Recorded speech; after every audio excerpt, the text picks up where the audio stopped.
নমস্কার বন্ধুরা, পিঙ্কি রন্ধনশালা আপনাদের সকলকে স্বাগত। আমি আজকে মরলা মাছের ঝাল এই রেসিপিটি আপনাদের সাথে শেয়ার করব। আপনারা সকলেই বাড়িতে বানিয়ে থাকেন বন্ধুরা, আমি যেভাবে বানাচ্ছি আপনাদের সাথে শেয়ার করলাম। আমি এখানে 150 গ্রামের মতন মাছ কেটে ধুয়ে পরিষ্কার করে নিয়েছি। এবার আমি চলে যাচ্ছি রেসিপিতে। মাছে দেওয়ার জন্য বন্ধুরা আমি এখানে একটা বড় সাইজের আলু ভাজার মতন দেখুন কেটে রেখেছি। এই আলুটাকে আমি ভেজে এই মাছটার মধ্যে দেবো। কড়াইয়ে দিয়ে দিলাম সর্ষের তেল। তেল গরম হয়ে গেছে, এবার আমি আলুগুলোকে ভেজে নেব।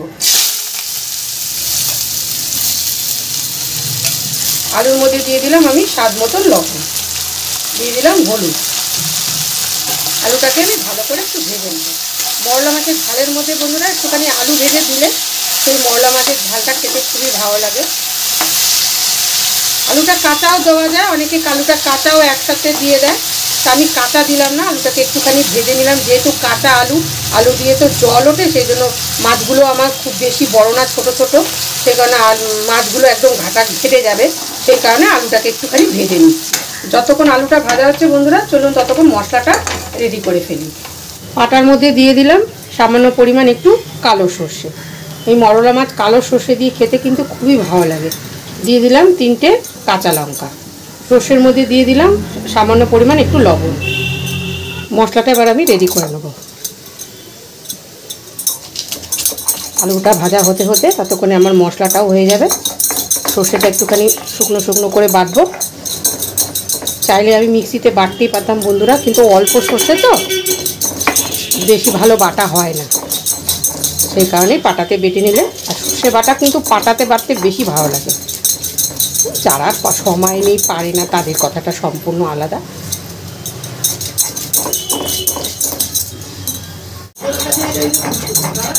মশলাটা প্রায় বাটাই হয়ে গেছে বন্ধুরা। শুকনো শুকনো করে দেখুন, শুকনো শুকনো করে একদম বেটেছি।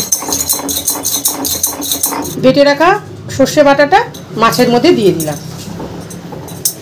মাছের মধ্যে দিয়ে দিলাম সামান্য পরিমাণ একটু লবণ, কেন সর্ষেটার মধ্যেও লবণ আছে, আলু ভাজাটার মধ্যেও লবণ আছে, সেজন্য একটুখানি দিলাম।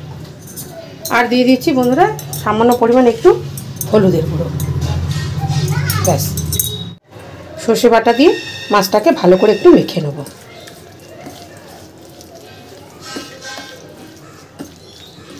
দেখুন ভালো করে মাছটাকে মেখে নিয়েছি। হাতে সময় থাকলে একটুখানি রেখে দিলে ভালো হয়। আমার যেহেতু হাতে সময় নেই, সেহেতু আমি রান্নাটা এখনই করব। আলুটা ভাজা ভাজা হয়ে গেছে, এবার আলুটাকে আমি তুলে নিচ্ছি। আলু ভাজার তেলটার মধ্যে আমি আরেকটু তেল দিয়ে দিচ্ছি। তেল গরম হয়ে গেছে, দিয়ে দেবো সামান্য পরিমাণ একটু কালো জিরে। আর দিয়ে দিচ্ছি চেরা 2টো কাঁচা লঙ্কা। কাঁচা লঙ্কাটা একটু ভাজা ভাজা হলে তেলের মধ্যে গন্ধটা কিন্তু খুবই ভালো বেরোয়। ভাজা ভাজা হতে দিতে হবে কালো জিরেটা, কাঁচা লঙ্কাটা। বন্ধুরা, পেঁয়াজটা দেওয়ার সময় আমার ক্যামেরাটা অফ হয়ে গেছিলো, তাই দিয়ে দিলাম পেঁয়াজ। একটু লাল করে ভেজে নেব পেঁয়াজটা। দিয়ে দিলাম মেখে রাখা মাছগুলো। বন্ধুরা, পেঁয়াজের সাথে মাছটাকে হালকা করে একটু ভাজা ভাজা করবে, যাতে ভেঙে না যায় মাছগুলো। হালকা করে নাড়লে কী হবে, মাছগুলো ভেঙে যাবে না। এই পর্যায়ে গ্যাসটা কিন্তু বন্ধুরা একদম কমিয়ে রাখতে হবে, নাহলে কিন্তু পুড়ে উঠবে। আমি এইভাবেই মরলা মাছের ঝাল করি। মরলা হোক, যে কোনো ছোটো মাছের সর্ষে বাটা দিয়ে ঝাল করলে আমি এইভাবেই রান্না করি। এবার একটু গ্যাস কমানো থাকুক। মাছের ওই পাশটা এবার আস্তে করে একটু উল্টে দেবো।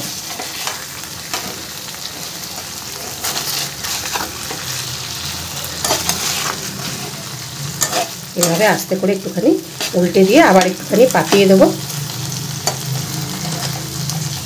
বন্ধুরা, এবার মাছের মধ্যে দিয়ে দিচ্ছি ভেজে রাখা আলুগুলো।